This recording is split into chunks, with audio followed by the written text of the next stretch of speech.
we have to start कि how participants saw the movement. जो participants थे उन्होंने movement को कैसे देखा, कौन लोग थे जिन लोगों ने participate करा इस movement के अंदर, और इस intensity के साथ में वो सारी चीजें हम लोग देखेंगे इस topic के अंदर. So let us now look at the different social groups that participated in the CDM.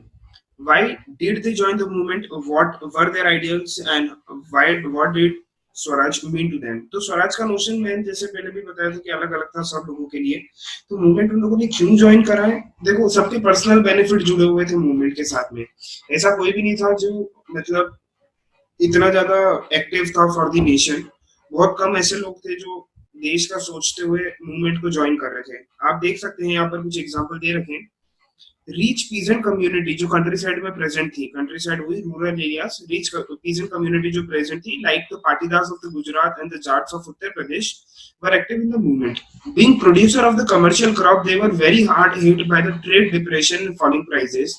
As their cash income disappeared, they found it impossible to pay the government revenues demand, and the refusal of the government to reduce the revenue demand led to the widespread resentment. These rich peasants became enthusiastic supporters of the CDM, organizing their communities and at times forcing reluctant members to participate in the boycott programs. एक बस एक simple सा example coat करा है कि जो जाट से Uttar Pradesh and Patidars of the Gujarat, basically जो फार्मिंग कम्युनिटी से अपने आ रहे हैं पीजेंट्स एंड ऑल दैट, तो उनकी जो कमर्शियल क्रॉप्स थी जिनको सेल आउट करके वो लोग पैसा कमाते थे, वो सारी खत्म हो चुकी थी. क्योंकि यहाँ पर अपन को ग्रेट इकोनॉमिक डिप्रेशन तो देखने के लिए मिला ही मिला था, साथ में यहाँ पर आपको ड्रॉट लाइक कंडीशंस की वजह से भी जो क्रॉप्स थी वो फेल हुई थी. तो डेफिनेटली जो प्राइसेस है वो फॉल होती जा रही थी. तो यहाँ पर इतना पैसा नहीं बचा था अब इन लोगों के पास में कि वो वापस से या तो टैक्स को पे कर सके या फिर ट्रैक पे वापस आ सके. तो यहाँ पर गवर्नमेंट को बोला गया था कि भैया थोड़ा सा टैक्स अगर कम हो सके तो ज्यादा अच्छी बात है, लेकिन गवर्नमेंट ने मना कर दिया था. टोटल रिफ्यूजल देखने के लिए मिला था and they reduce the revenue demand जो भी उनकी थी ना, वो सब हटा दी गई थी. तो इससे जो रीसेंटमेंट की भावना निकल के आई थी पाटीदार्स और जाट्स के अंदर, तो इन्होंने फिर मूवमेंट को ज्वाइन कर लिया था. For them, the fight for the Swaraj was a struggle against the high revenues. तो इन लोगों के लिए स्पेसिफिकली क्या मतलब था कि क्यों ज्वाइन करना स्ट्रगल को, कि हाई रेवेन्यूज जो ब्रिटिशर्स ने लगाए ना वो हट जाने चाहिए. देयर मेन एम ये नहीं था उन लोगों का मेन एम कि इंडिया को इंडिपेंडेंट कराना है अब ब्रिटिशर्स से. मेन एम ये नहीं था. ओके, so ये condition थी now, but they were deeply disappointed when the movement was called off in 1931 without the revenue rates being revised. So when the movement was restarted in 1932, many of them refused to participate.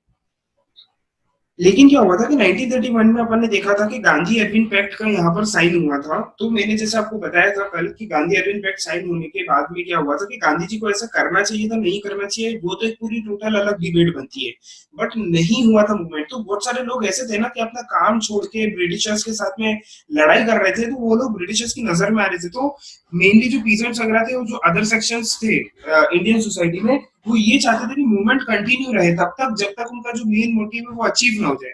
ये बार बार में बीच में अगर Gandhi ji movement को बंद कर देंगे तो वापस से उनका काम पर लौटना तो भैया नेसेसरी हो ही जाएगा, और साथ में उनको फिर कुछ अचीव भी नहीं होगा. इसीलिए जब 1932 में वापस से इसको रीस्टार्ट करा गया था, अब जो सिविल डिसोबीडियंस मूवमेंट था, नॉन कॉपरेशन मूवमेंट भी, तो इसको ज्वाइन नहीं करा गया था by the rich peasant communities.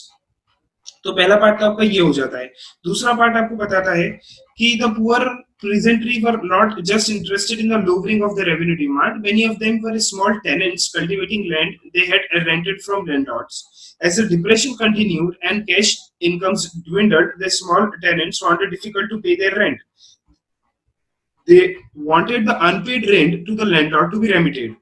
अब यहाँ पर जो बिल्कुल एकदम पुअर पीजेंट्स थे ना, उनकी एक अलग प्रॉब्लम थी. ये तो रिच पीजेंट्री की बात करी थी अपने ऊपर. जो पुअर पीजेंट्री थे जिन्होंने अपने लैंडलॉर्ड से किराए पे कुछ खेत ले रखे थे ताकि वो लोग वहां पर कुछ फार्मिंग एक्टिविटीज कैरी आउट करके वहां पर काम करके थोड़ा बहुत पैसा कमा सके. लेकिन डिप्रेशन कंटिन्यू होते जा रहा था. डिप्रेशन मतलब इकोनॉमिक डिप्रेशन की अपन यहाँ पर बात कर रहे हैं.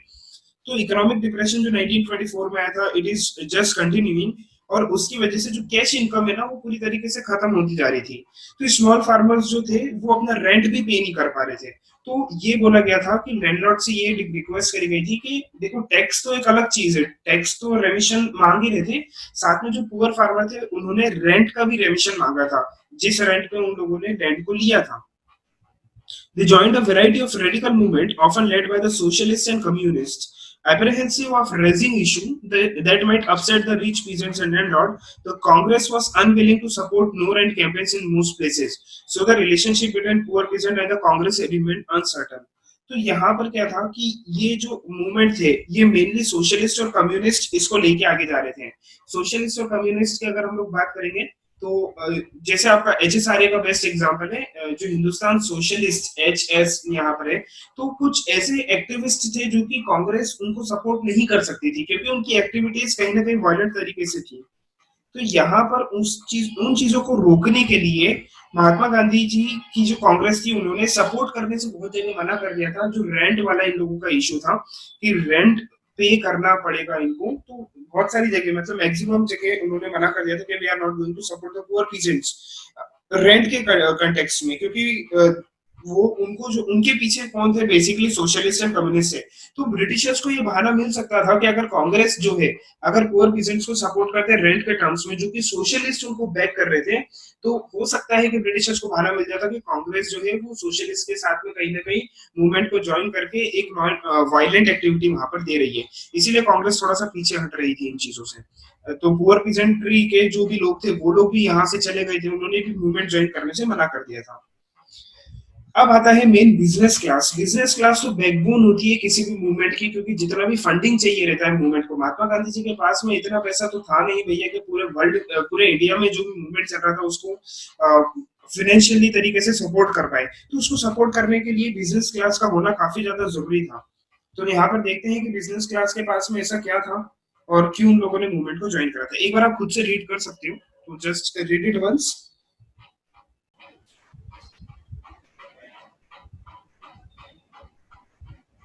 ठीक है, देखते हैं।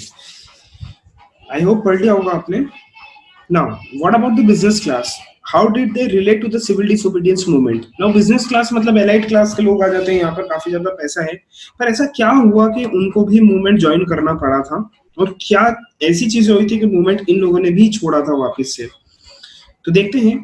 पहली चीज जो इन्होंने बोली है, during the first world war Indian merchants and industrialist had made huge profit and became powerful. Keen on expanding their business, they now reacted against colonial policies that restricted business activities. They wanted protection against imports of foreign goods and a rupee sterling foreign exchange ratio that would discourage imports. Now basically क्या था कि first world war के time में जो भी industrialist उन्होंने बहुत सारा पैसा कमाया था फ्रॉम वन वे और दी अदर, अपन उस पर डिस्कस नहीं करेंगे कैसे कमाया था, मतलब काफी अच्छा उनके पास में कैपिटल हो गया था। अब कैपिटल होने के बाद में उनके पास दो रास्ते थे, पहला या तो वो अपने बिजनेस को एक्सपांड करे, दूसरा वो कॉलोनियल गवर्नमेंट के साथ में लड़े। बट दे डिसाइडेड कि कॉलोनियल पॉलिसीज के साथ में लड़ना पहले ज्यादा जरूरी है, क्योंकि वहां पर पहले इतने सारे लाइसेंस आपको लेने पड़ते थे, इतनी सारी परमिशंस लेनी पड़ती थी कि it will be next to impossible for anybody to expand his business, क्योंकि ब्रिटिशर्स नहीं चाहते थे कि इंडियंस जो है वो इतना पैसा बनाए कि एक दिन वो ब्रिटिशर्स के अगेंस्ट में जाके खड़े हो जाए। तो इंडियन इंडस्ट्रियलिस्ट जो थे वो ये चीज नहीं चाहते थे कि भैया हम लोग अपना बिजनेस एक्सपांड अपने ही देश में नहीं कर पा रहे, तो we have to stand against the colonial policies. तो उन लोगों ने डेफिनेटली स्टैंड लिया है। To organise business interest they form the Indian Industrial and Commercial Congress in 1920 and the Federation of the Indian Chamber of Commerce and Industry FICCI का formation हुआ था 1927 में। मोस्ट इंपॉर्टेंट है, एक नंबर में MCQ में आ सकता है कि FICCI का फुल फॉर्म क्या है और कौन से ईयर में स्टैब्लिश हुआ था। तो दो चीजें यहाँ पर दे रखी, 1920 और 27 में दो ऑर्गेनाइजेशन का यहाँ पर एस्टेब्लिशमेंट हुआ था फॉर दी आपके बिग बिजनेसमैन के लिए, led by the prominent industrialist. तो इनके लीडर कौन थे, जैसे कि पुरुषोत्तम दास ठाकुर दास, काफी प्रोमिनेंट, शायद आपने नाम सुना होगा, बिजनेस क्लास में काफी बड़ा नाम है, और GD Birla. The industrialists attacked colonial control over the Indian economy and supported the civil disobedience movement when it was first launched. तो ध्यान से लाइन पढ़ना, उसने क्या बोला कि ये सपोर्ट जरूर करा गया था, लेकिन कब करा गया था, जब इसको पहले लॉन्च करा गया था। अब बाद में डेफिनेटली सपोर्ट नहीं करा गया था। देखते हैं ऐसा क्यों हुआ था। They give financial assistance and refuse to buy और सेल इंपोर्टेड गुड्स। तो कैसे हेल्प करी थी? एक तो फाइनेंशियल असिस्टेंस दिया गया था मूवमेंट के अंदर, पैसा की अगर जो पैसा चाहिए था या जो मनी का रिक्वायरमेंट था मूवमेंट के अंदर वो प्रोवाइड करा गया था, और साथ में जो इंपोर्टेड गुड्स थे उसका बिजनेस इंडिया के अंदर रोक दिया गया था, पूरा स्टॉप कर दिया गया था। Most businessmen came to see Swaraj as a time when colonial restriction on business would no longer exist and trade and industry would flourish without constraint। तो इन लोगों के लिए जो एलाइड बिजनेस क्लास थे उन लोगों के लिए स्वराज का मतलब क्या हुआ था कि भैया there will be no restrictions on doing business और एक्सपांडिंग द बिजनेस, और साथ में इंडस्ट्रीज जो है वो इतनी फ्लरिश करे विदाउट एनी रेस्ट्रिक्शंस, ये इनका बेसिक नोशन था स्वराज का। But after the failure of the RTC, business groups are no longer uniformly enthusiastic. RTC 2 की बात यहाँ पर चल रही है जो कि ईयर 1931 में हुआ था। तो यहाँ पर जो आरटीसी 2 हुआ था जैसे फेलियर हुआ था, अब फेलियर क्यों हुआ था अपन एक बार उसको देख लेते हैं कि ऐसा क्यों हुआ था कि गांधी अरविंद पैक्ट साइन हुआ था in the year 1931 after the salt march. तो वहां पर ये चीज था कि जैसे ही महात्मा गांधी जी ब्रिटेन के अंदर गए थे राउंड टेबल कॉन्फ्रेंस के अंदर, तो उनको गिफ्ट क्या दिया गया? देखो अपन को हमेशा धोखा दिया गया, और यहाँ से महात्मा गांधी जी की मेरे को ऐसा लगता है कि उन्होंने गलती स्टार्ट करी थी धीरे धीरे।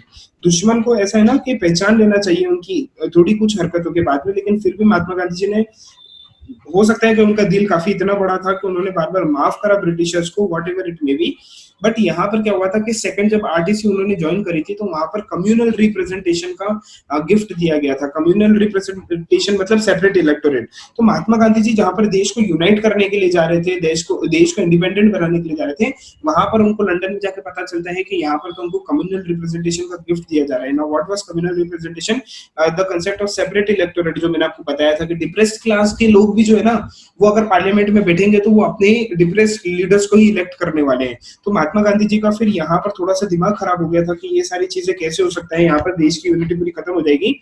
वो तो भीमराव अंबेडकर जी काफी अच्छे थे और काफी मतलब दिमाग उनका इतना अच्छा था ना कि उन्होंने किसी तरीके से चीजों को होल्ड करा, और फाइनली चीजें निकल के आई कि जो सेपरेट इलेक्टोरेट की डिमांड रखी गई थी और कि डिप्रेस क्लास करे, तो महात्मा गांधी जी ने डॉक्टर भीमराव अंबेडकर को समझाया कि अगर सेपरेट इलेक्टोरेट हुआ तो ये सारी चीजें निकल के आएगी, फिर देश में यूनिटी नहीं बचेगी।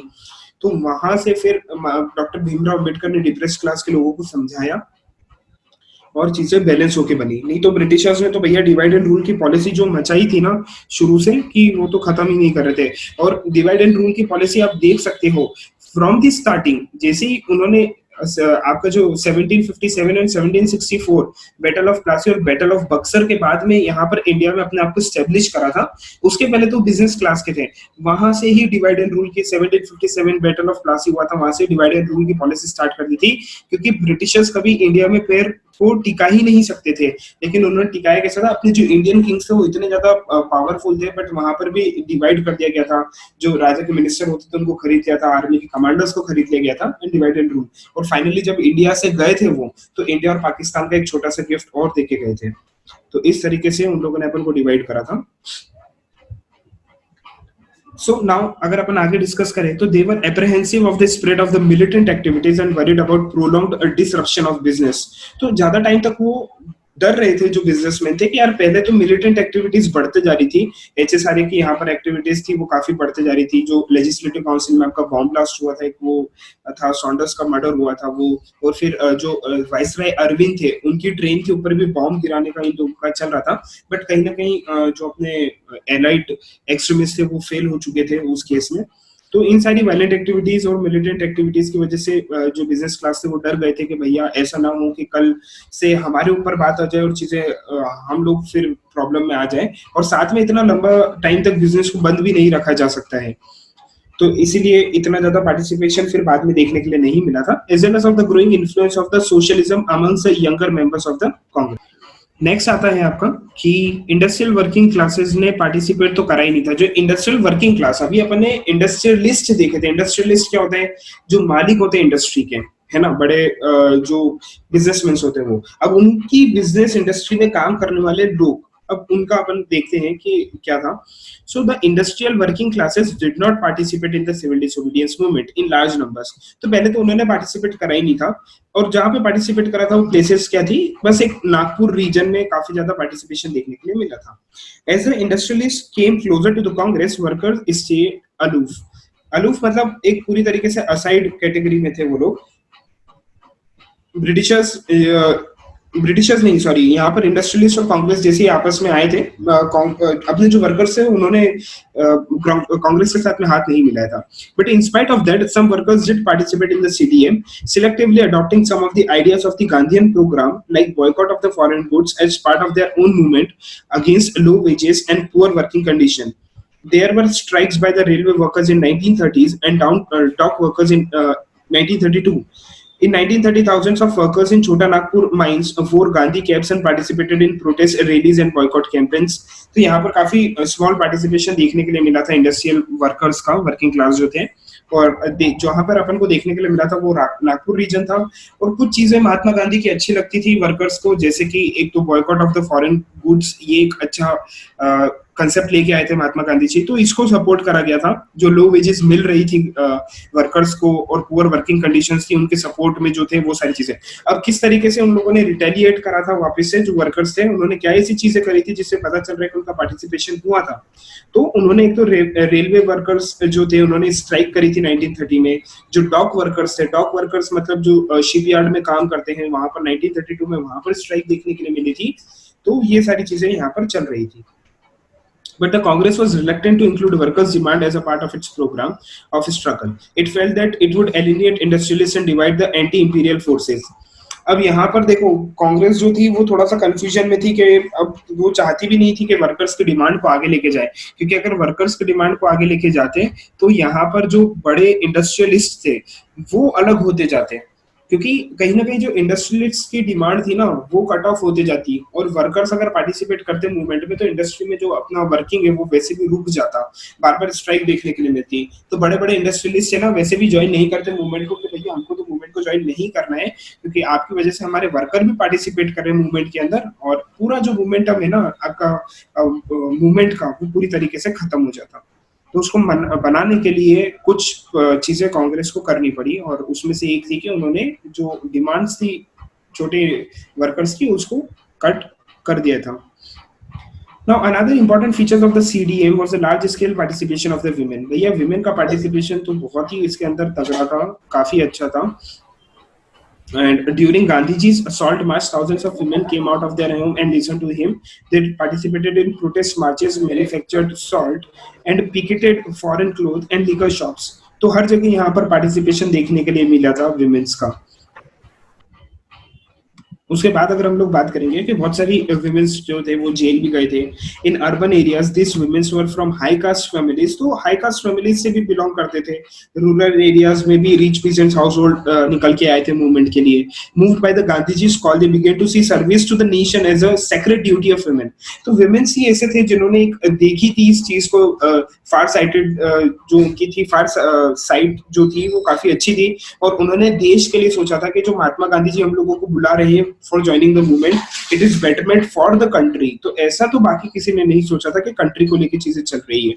Yet this increased public role did not necessarily mean any radical change in the way of the position of the women was visualized. Gandhiji was convinced that it was the duty of the women to look after home and hearth, be good mothers and good wives. And for a long time, the Congress was reluctant to allow women to hold any position of authority within the organization. It was keen only for their symbolic presence.